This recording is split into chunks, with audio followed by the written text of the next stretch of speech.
Inicio de la lucha, la entrevista. Nos encontramos con el profesor y economista Juan Jovane. Profesor, el pueblo hoy sabe que existe la candidatura de libre postulación, pero no sabe cómo inició. El compañero Javier Víquez, y que en paz descanse, pues, porque jugó un papel importante en esto, el compañero Alberto Aguilera también, y otros, y pensamos de que hacer una candidatura independiente era abrir una ventana fresca a la democracia, generando un elemento que fuera distinto a la lógica electoral de la partidocracia. El primer paso fue, ese era el paso que había que seguir, llevar la solicitud de la candidatura al Tribunal Electoral, diciendo bueno, que se cumplían lo que decía la Constitución. El Tribunal Electoral la negó completamente, o sea, y desde ahí ya fue claro que el Tribunal Electoral simplemente representa la partidocracia y no quería cosas distintas. Eso nos llevó entonces a la Corte Suprema. Y en la Corte Suprema entonces, ¿verdad? El que hizo el alegato, lo escribió, fue el compañero Vique. Otro compañero lo entregó. Y de hecho entonces, pues ahí tuvimos yendo, subiendo, bajando escaleras, preguntando por el proceso. La primera vez que esto salió el día, como 2 días antes de las elecciones. Y entonces un poco por molestar nosotros fuimos al Tribunal Electoral y bueno, ya salió. Obviamente ya había papelete hecha, etcétera. Y nos dijeron, no, ustedes no pueden porque ustedes están fuera del calendario electoral. Volvimos, y ese fue entonces donde salió la candidatura, ya con el fallo en la mano, pero todavía hubo que hacer otra lucha. Y la otra lucha era que de alguna otra forma estaba la ley, pero no estaba la reglamentación.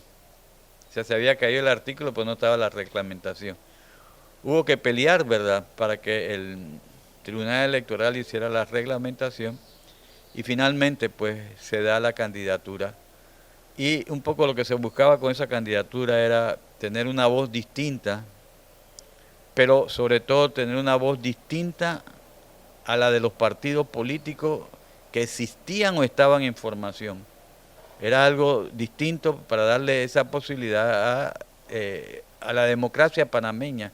Si alguien firmaba una candidatura independiente, inmediatamente estaba renunciando al partido que pertenecía. Eso es lo que nosotros entendíamos por independiente. Después le dieron vuelta e inventaron de que independiente no es el término correcto, sino candidatura por la libre postulación. Una cosa interesante que ocurrió fue que después de las elecciones en que corrimos por primera vez como candidatos independientes, nosotros fuimos al Tribunal Electoral y dijimos que no queríamos participar en la Comisión de Reformas Electorales y que podíamos participar ahí porque teníamos la experiencia de lo que había sido las dificultades que habían tenido la candidatura independiente.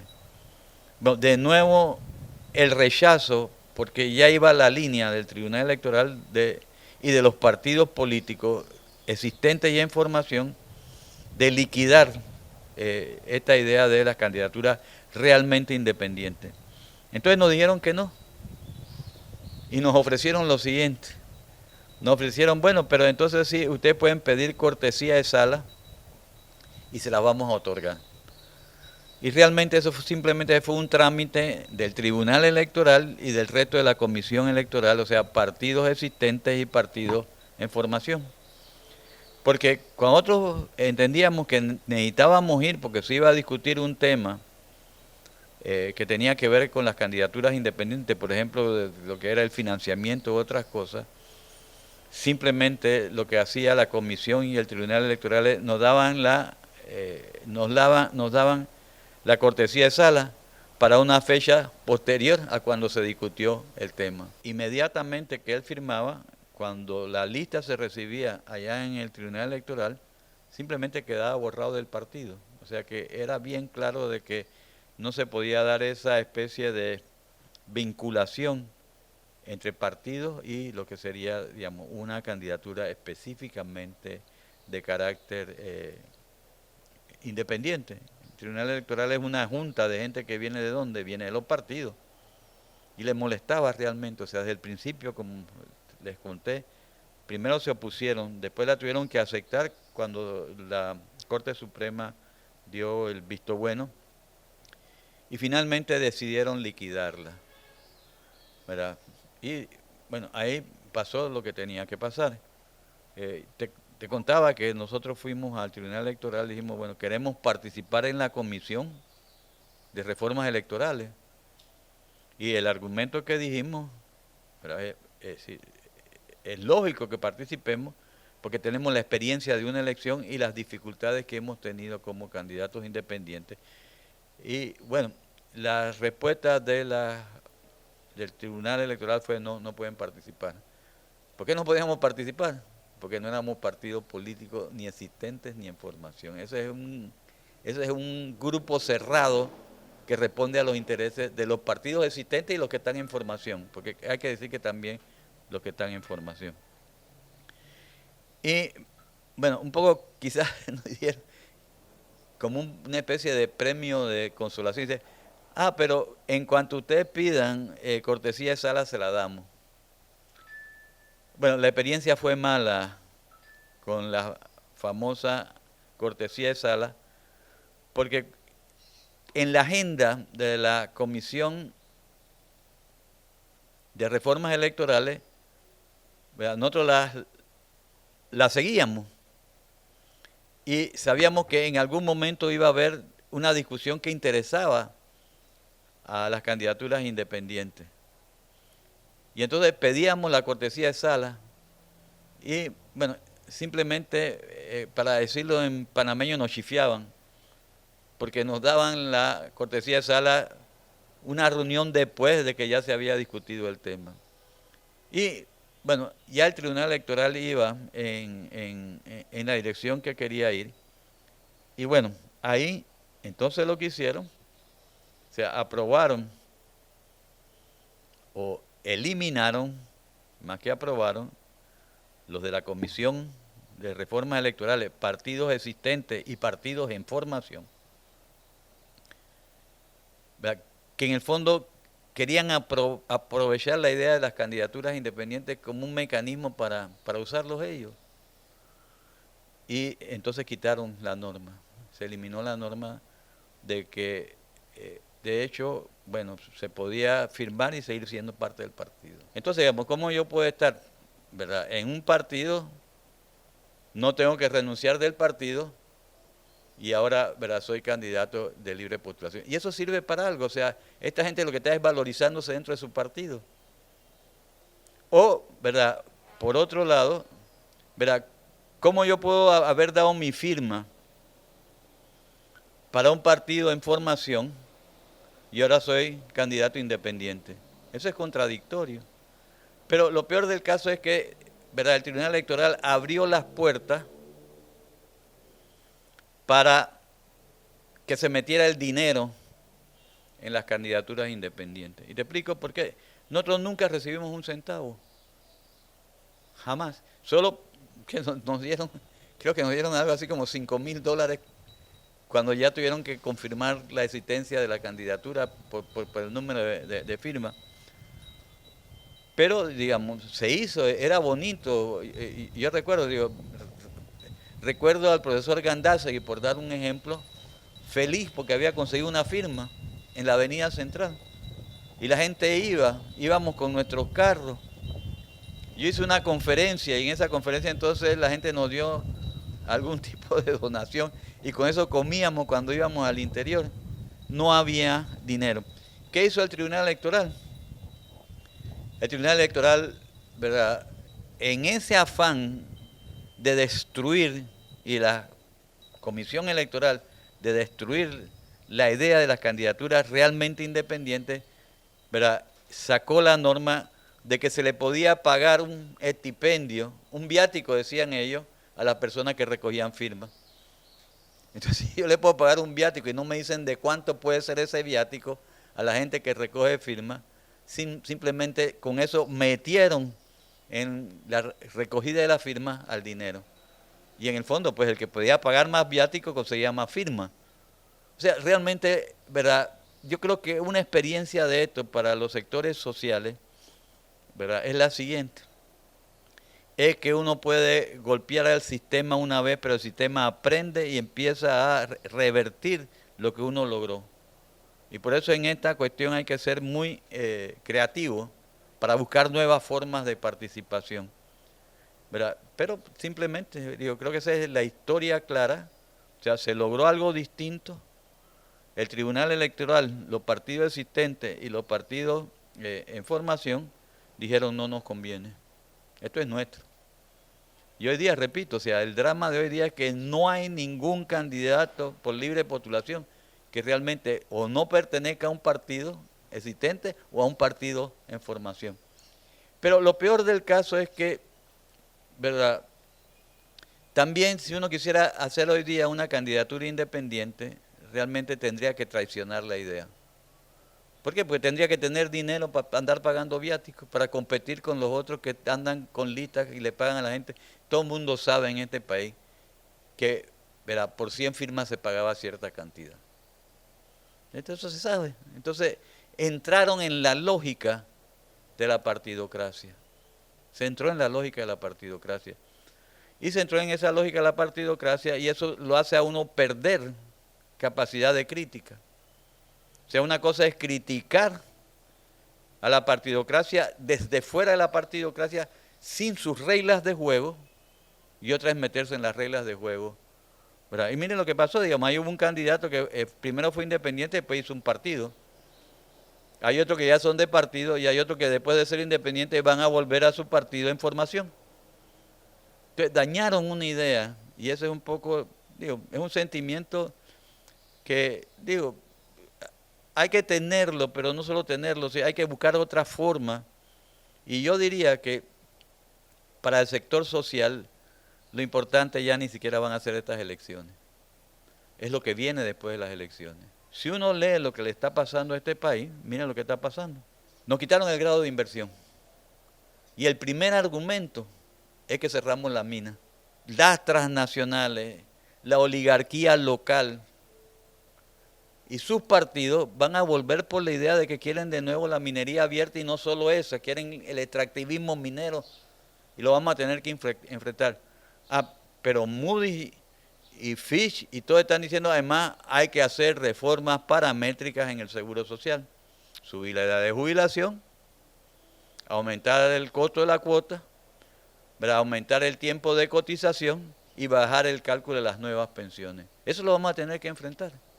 Y para mí eso es lo importante. Lo importante en este momento, ¿verdad? Uno no debe haber luna de miel con ningún partido que intente hacer todas esas cosas.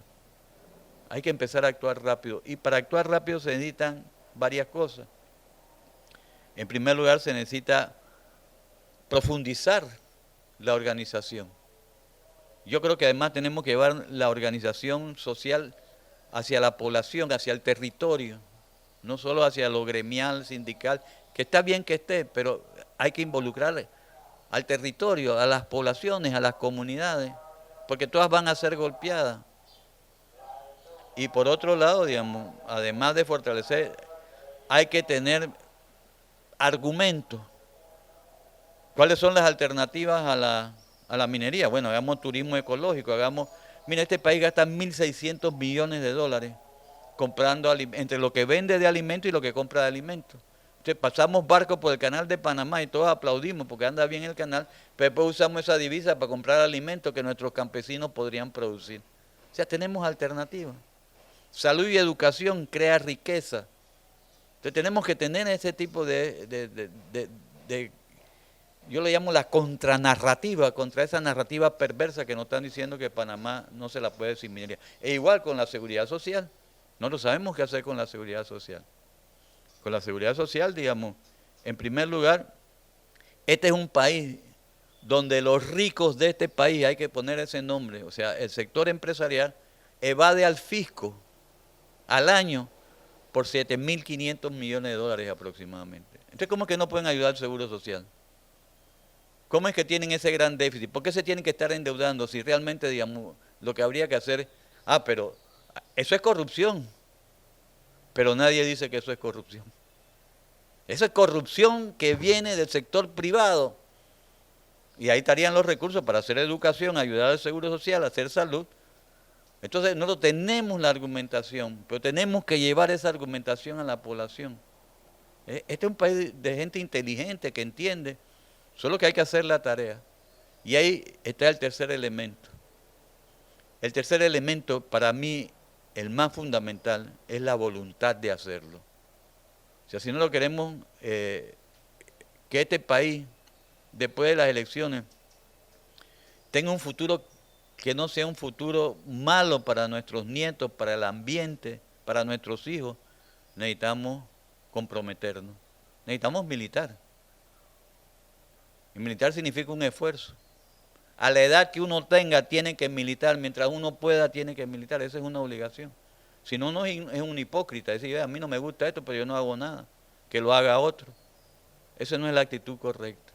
Nosotros tenemos que ser, y lo voy a decir con una frase bíblica, tenemos que ser la sal de la tierra, la que inicia este proceso. Ahí está la gente. Si no tenemos el conocimiento, sabemos qué hacer, tenemos que ir hacia la población para que la población después tenga capacidad de movilizarse y sepa, ¿verdad? Lo que pasa es que la gente entienda que cuando pelea con el agua es lo mismo que cuando están peleando por la educación, que detrás de eso hay un modelo, o más que un modelo, un estilo de desarrollo que se llama neoliberalismo, que es el que está frenando todo esto. Y entonces, realmente, si manejamos esto bien, tenemos la posibilidad de enderezar este país en una ruta correcta, porque en la ruta que vamos en una ruta que habrá más riqueza en un polo y mucha necesidad en otro polo, y nuestros nietos y nuestros hijos vivirán en un medio ambiente muy, muy deteriorado. O sea, si hay una institución corrupta, mira lo que estoy diciendo, en este país, es el Tribunal Electoral y el conjunto de los partidos políticos existentes y en formación. Y esa corrupción es bien clara en la Comisión de Reformas Electorales. Ahí no pasa nada que no le sirva o a los partidos existentes, a los partidos en formación, y de hecho, los magistrados del Tribunal Electoral, ¿qué cosas son? Miren, no hemos tenido, son magistrados que renuncian al partido un día antes que los nombren, y el día después que salieron de su periodo se vuelven de nuevo del partido. Entonces, ¿qué cosas son? Esa es una de las reformas básicas que tendríamos que hacer en este país. Pero si usted me pregunta si hay democracia en Panamá, yo le pregunto, ¿cuál democracia? La democracia es la partidocracia. ¿Y a quién responde la partidocracia? Porque ahí está la contradicción. Si uno ve el código electoral, en principio, los primeros artículos son hermosos. Dicen, esto es la defensa y el desarrollo de la democracia. Pero después dicen, bueno, nosotros aceptamos, ¿verdad?, que puede haber que los sectores privados entreguen donaciones y ayuda a las candidaturas. Entonces, la pregunta, aquí hay una pregunta clave, que creo que los compañeros la pueden captar. ¿Quién gana las elecciones en Panamá? ¿La gana el pueblo o los donantes de campaña? Entonces, como la ganan los donantes, es decir, esto es, sí, el Tribunal Electoral lo único que hace es, ¿verdad?, ser un mecanismo para reproducir lo que está pasando en Panamá. Y han terminado creando una crisis política muy grande. Y de hecho, pues, nosotros tenemos que organizarnos buscando ese Panamá diferente, ese nuevo estilo de desarrollo que realmente corresponda, pues, mire, en un país donde el Banco Mundial nos califica de país de alto nivel de ingresos, además nos tiene que calificar como el sexto país de peor distribución de ingresos en el mundo. ¿Qué es esa contradicción? O sea, somos un país de alto nivel de desarrollo, pero tenemos escuelas rancho. No hay insumos en los hospitales. El transporte público es una desgracia. ¿Cómo es posible eso? Eso es posible porque realmente, digamos, hay un grupo de gente en este país que todo el progreso que ha tenido el país se lo han quedado a ellos. Y la población ya está cansada de eso. Y la población lo que necesita es precisamente eso que les estaba hablando. O sea, necesitamos tener un proyecto alternativo de nación, que sea, ¿verdad?, donde lo que predomina sea el objetivo democrático, que sea realmente democrático, o sea, que la gente pueda participar, que sea equitativo socialmente, justicia social, y que respete a la naturaleza. Es algo sencillo, pero realmente aquí hay, ¿verdad?, ese sector que ahora quiere dominar todavía con más fuerza al país porque están atemorizados de lo que le pasó en octubre y en noviembre. Sintieron que perdieron cierta legitimidad y ahora vienen de nuevo a tratar de reparar su legitimidad. Eso no es correcto. Pero nosotros necesitamos que la gente entienda de que hay un futuro en este país, y ni siquiera estamos hablando de algo radical. Mira lo que estamos diciendo, estamos diciendo que la gente tenga salud, que la gente tenga educación, que los salarios le alcancen para comprar lo básico. No estamos diciendo mucho más que eso. O sea, que se respete a la nación, que no tengas una transnacional aquí que pretende incluso que si tú quieres volar en el espacio aéreo nacional le tienes que pedir permiso, como pretendía First Quantum. O sea, son cosas normales que un país que se respeta a sí mismo necesita. Y cómo vamos a no decir, ¿verdad?, que le queremos legar a nuestros hijos y a nuestros nietos un ambiente sano. Yo creo que, digamos, lo que está pasando en Panamá nos advierte de eso. Nos advierte de eso. O sea, qué sé yo, cómo estamos dañando nuestro medio ambiente. Y lo que pasa es que uno puede vivir de lo que compra, de los servicios públicos, pero también del ambiente. Pero supóngase que hay un 20% de abstención. Y él gana con el 20% de los que sí votaron. O sea, ni siquiera llega a poder decir que el 20% de la gente votó por él. Y obviamente, digamos, esa es una absoluta falta de legitimidad. Y bueno, el problema está ahí. El problema está ahí. El problema está en que no hay realmente un debate nacional. O sea, lo que han hecho las televisoras al tomarse los debates es crear una especie de barrio limoso. Eso les gusta, porque ellos quieren ver la confrontación, cuando ese no es el detalle. El detalle, y los sectores sociales tienen que estar dispuestos. Sí, en este momento debería haber un amplio debate. Pues todo el mundo dice la constituyente, pero ¿para qué? La constituyente es para hacer un nuevo, es para refundar el país. Y eso, digamos, necesitaría un debate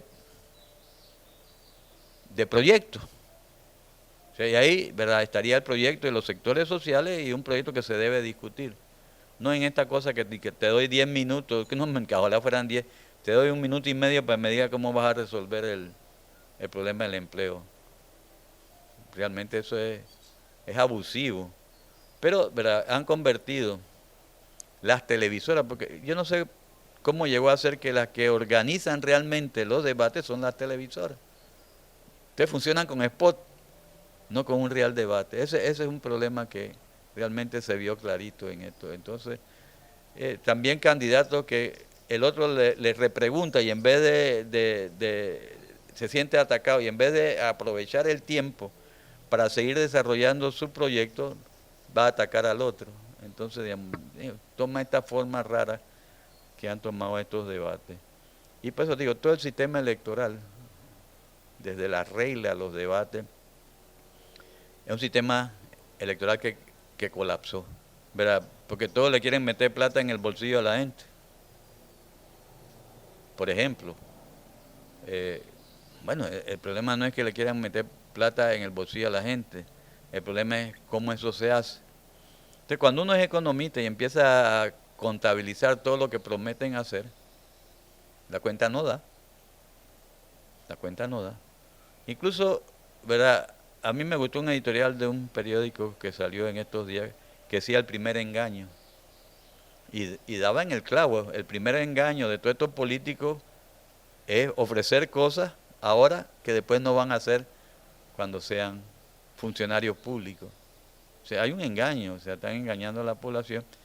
Y obviamente los medios de comunicación no son neutrales. Se habla mucho de la libertad de expresión y yo creo firmemente en la libertad de expresión. Pero realmente los que manejan entonces las líneas editoriales son los dueños de los medios y están sesgados. Eso nos obliga a hacer esto que estamos haciendo, ir por otras vías para que nuestra palabra también llegue. Bueno, la segunda vuelta podría ser una solución, pero si es una segunda vuelta entre uno que cree en el Banco Mundial y el otro cree en Fondo Monetario Internacional, estamos en la misma. Estamos absolutamente en la misma. Lo que tenemos que hablar es una trocha política de una corriente distinta, no sectaria, porque ese es el otro problema. Cuando ponemos sectario o afectamos a personas que pueden ser nuestros aliados, y realmente en esto en un proyecto nacional amplio pueden entrar muchos sectores. O sea, el trabajador organizado, por cierto, pero también el cuenta propia.